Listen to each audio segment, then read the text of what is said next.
नमस्कार, मैं मोनिका चौहान मेरे YouTube चैनल में आप सबका स्वागत करती हूँ। दोस्तों, आज की कहानी का शीर्षक है बंद घर के किवाड़। यह मनोरमा महापात्रा जी के द्वारा लिखी गई है। आइए कहानी की शुरुआत करते हैं। नीतू को बहुत ताज्जुब होता है। सब घर में होंगे, रमन काका, दीपक काका, स्वरूप भैया, आया भी होगी, महाराज रसोई में होगा, बूढ़ा हरिया नौकर इधर उधर हो रहा होगा, मगर वह ऐसे ही कोने वाले कमरे में बंद होगी। क्यों?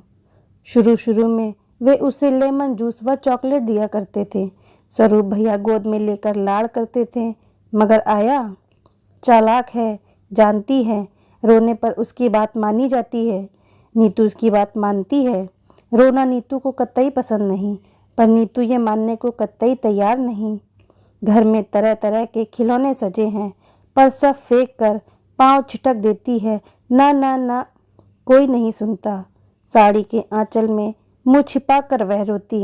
आया के जबरन रमन काका उसे कमरे में बंद कर देते, पांव पलंग के पाए से बांध देते। गुस्से में गरजती, थक कर पता नहीं कब नीतू को नींद आ जाती। आजकल वह ज्यादा रोना धोना नहीं करती, आदत पड़ गई। रात व दिन के ये 2 घंटे उसे अच्छी नींद आती। नरम गद्देदार चारपाई पर मजे से सो जाती। फिर भी उस कमरे में बंद करने से पहले आया वैसे ही पहले की तरह रोती। वह भी एक आदत हो गई। आया कहती, नीतू बिना अभ्यास पढ़ाई होगी, बेटी पढ़ने की आदत डालो। नीतू खफा होती, कहती आदत ना बनाऊं तो रुलाई होगी, तभी तो रोज अभ्यास करती हूँ। आँख में आंसू, चेहरे पर हंसी। वह आया नीतू को गोद में उठा लेती। छोड़ो ना, मैं बंदूक से खेलूंगी। मेन काका बंदूक सिखाते थे, दीपक काका सिखाते क्रिकेट बैट पकड़ना। सदा उनके हाथ में बल्ला होता, कभी घर पर रहते ही नहीं, या तो कॉलेज या फिर सूटकेस लिए बैट पकड़े हिलाते कहीं क्रिकेट खेलने निकल जाते। छोटा सा क्रिकेट बैट बॉल सब दिया है नीतू को। सदा घर पर क्यों नहीं रहते वे? नीतू बड़ी होकर ऐसे ही क्रिकेट खेलेगी, घर पर नहीं रहेगी, बिल्कुल भी नहीं रहेगी। नीतू को गोद में लेकर आया कहती, तू भी जाएगी, आज बम्बई कल दिल्ली। कहाँ बम्बई कहाँ दिल्ली, ये ना दिखा। नीतू पाँव पटकती, बड़ा मैप ला दिया है रमन काका ने, लाल लकीर से सब दिखा दिया है आया ने। नीतू की बड़ी बड़ी आंखें और भी चौड़ी हो जाती। मैं जाऊंगी, तू ना रो, देख ये आदत छोड़ दे, गंदी आदत है, गंभीर स्वर में कहती नीतू। आया हंस देती, तो फिर रोती क्यों है? आया, तेरी आंखों में सिर्फ पानी है, डॉक्टर को दिखा, फिर से बहने लगे हैं आंसू, जा। नीतू गुस्सा हो जाती, बहुत खफा हो जाती। नीतू पाँव नचाते आते दीपक काका नीतू को उठा लेते, साथ में बंदूक का खेल खेलते। नन्हे खरगोश, हिरण, बाघ, नीतू का नन्हा जंगल। अकेली नीतू बंदूक चलाती, ठा ठा। बड़ी होकर ऐसे असली बंदूक चलाएगी। दीपक काका रात में जीप लेकर जिस तरह जंतु मारने जाते हैं, वह भी जाएगी, जरूर जरूर जाएगी। नीतू को ऊपर उठाकर चिल्लाते हैं दीपक काका, हरी 2 प्लेट ऑमलेट, नीतू और मैं, कैसा रहेगा? नीतू का हंसमुख चेहरा उठाकर नेह लाड़ करके दीपक पर ठीक तभी उसी वक्त यूं चुप व गंभीर क्यों हो जाते हैं वे, और आया उसे लाकर बड़े कमरे में बंद कर देती है। नीतू बड़ी हो गई है, अतः लाड़ के कारण रोती नहीं, पर वे जान नहीं पाते नीतू को इतना गुस्सा क्यों आता है। गुस्सा ही नहीं, नीतू भी रोती है, आया की तरह। उस बंद कमरे में वह भी आया की तरह अपनी कमीज में आंखें दबाकर हबक हबक कर रोती। रोते रोते सो जाती। आया दरवाजा खोलती, दीपू को छाती में भींच कर ले जाती। दीपक काका टॉफी देते, महाराज रसोइया ओवल्टीन देता, स्वरूप भैया चीते वाली किताब दिखाते, और रात में भी ठीक वैसे ही। यदि नीतू पूछे तो गुनगुनाकर फिल्मी गीत गाते गाते रैकेट हिलाते रमन काका चले जाते। आया कहती, वो तो नियम है बाबा, नियम। नियम कैसा? रमेन काका, स्वरूप भैया, दीपक काका, क्या सब बंद होते हैं? होते हैं, सब होते हैं। हम सब ऐसे बंद घर में रहा करते हैं, कोई हमें देख नहीं पाता। तुम बच्ची हो, जान नहीं पाती कि हम कैसे बंद होकर रहते हैं। हम जिस कमरे में बंद होती हैं वह तुम नहीं देख पाओगी। आया आंखें पोंछती, धत, देख नहीं पाती, बड़ी आई। आंखें और चौड़ी करती नीतू आया को हंसी आ जाती। इस दीपू के लिए आया का जीवन, वरना पर उस दिन वह बंद ना थी। वे सब कहाँ गए? स्वरूप भैया, रमन काका, दीपक काका, अजीब मुश्किल है। नीतू कमीज के ऊपर बोताम लगाए थी। नीतू की कमीज में ऊपर के बोताम लगे थे। खोलकर हाथ में लिए चारों ओर घूम आई। आया, आया। इतना बड़ा घर कितना चले? इस ओर के कमरे में नहीं रह गई वह। वही मुटका मुछल्ला दरबान है, बहुत दुष्ट। ना, नीतू वहाँ नहीं जाएगी। रो रो कर कितना मना किया नीतू ने। ओह, कहाँ गई, कहाँ गई आया? क्या ओवल्टीन खाकर चॉकलेट नहीं खाएगी नीतू? चित्रावली नहीं पढ़ेगी? मूर्ख रहेगी? गई कहाँ वह? आया, जा, कौन सुनता है आया की बात? नीतू वहाँ गेट के पास खड़ी रही। वो मुछल्ला दरबान भी नहीं। खूब मजा आया। दबे पांव किवाड़ खोल चारों ओर देखा। आंखें खुशी में फैल गईं। वह कितनी सुंदर, जोरदार कोई काली गाड़ी रखी है।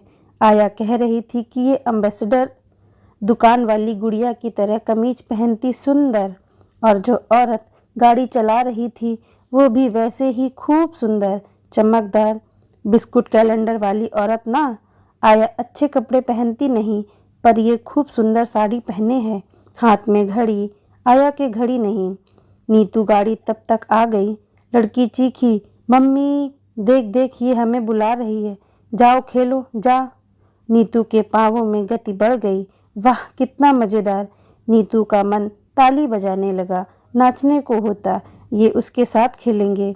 उसकी बंदूक, जंगल, खरगोश, क्रिकेट बैट। नीतू बेचैन हो गई। अरे आया कहाँ गई? नीतू रुक रुक कर पास गई। पूछा, वो कौन है जो गाड़ी चला रहा था? वो मम्मी, हमारी मम्मी है। मम्मी? नीतू को ताज्जुब हुआ। मम्मी? कहाँ तेरी मम्मी? मम्मी कौन? नीतू अवाक। आया है, आया, हमारी आया है। नीतू के होठों पर गर्व भरी हंसी। दोनों लड़कियां हंस पड़ी, झरने की तरह खिलखिलाकर। ये तो आया माँ है। आया क्या मम्मी है? हमारी भी आया है। मम्मी? मैं तो नहीं जानती। तो तेरी माँ नहीं? बड़ी ने जरा गंभीर होकर पूछा। नीतू का चेहरा भी गंभीर हो गया, भौहें खिंच गईं। माँ? माँ कौन है माँ? वह नहीं जानती। बदमाश आया, उसे कुछ मत बोलो। कौन है उसकी माँ? तीर की तरह दौड़ी नीतू। कान के नीचे जलन हो रही है। मैं माँ को बुलाती हूँ, दौड़ रही है नीतू। अपमान। आया ने क्यों नहीं बताया कि उसकी माँ कौन है? आया, आया, टकरा जाती नीतू। आया ने थाम लिया गोद में। रसोई के पास है कोयला घर, वहाँ बैठी सूटकेस खोलकर कुछ देख रही थी। दरवाज़ा बंद हो गया। आया अभ्यास कर रही थी रुलाई का। छी बाबू, उधर न जा, लाडो अच्छी बच्ची। माँ नहीं, मैं ठीक जानती हूँ, बोल बता। आया को कसकर झकझोर दिया नीतू ने। आया और जोर से रो पड़ी, छाती से लगाकर कोह फूट पड़ा। छोड़, बता, बताएगी या नहीं? पर नीतू के पास समय नहीं है जिद के लिए। वह कैलेंडर की बच्चियाँ उठाकर चली जाएंगी। ना ना, बता। छटपटा कर दौड़ी नीतू। रमन काका, रमन काका। द्वार बंद है, अंदर से खोला रमन ने, आंखें लाल लाल। इस समय रमन कभी घर नहीं होता। आज मजा है, सब घर में बंद हैं। आया, रमन काका भी। पर नीतू बाहर है, एकदम खुले में। रमन काका, कैलेंडर की लड़कियां आई हैं, जरा जल्दी बताना मेरी माँ कहाँ? माँ? रमन ने उठा लिया दोनों हाथों से नीतू को।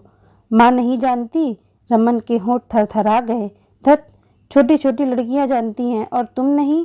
छोड़ो, मुझे छोड़ दो। नीतू तब तक दौड़ गई दरवाजे तक। न, अगर देर हो गई, वे दोनों लड़कियां चली गईं तो?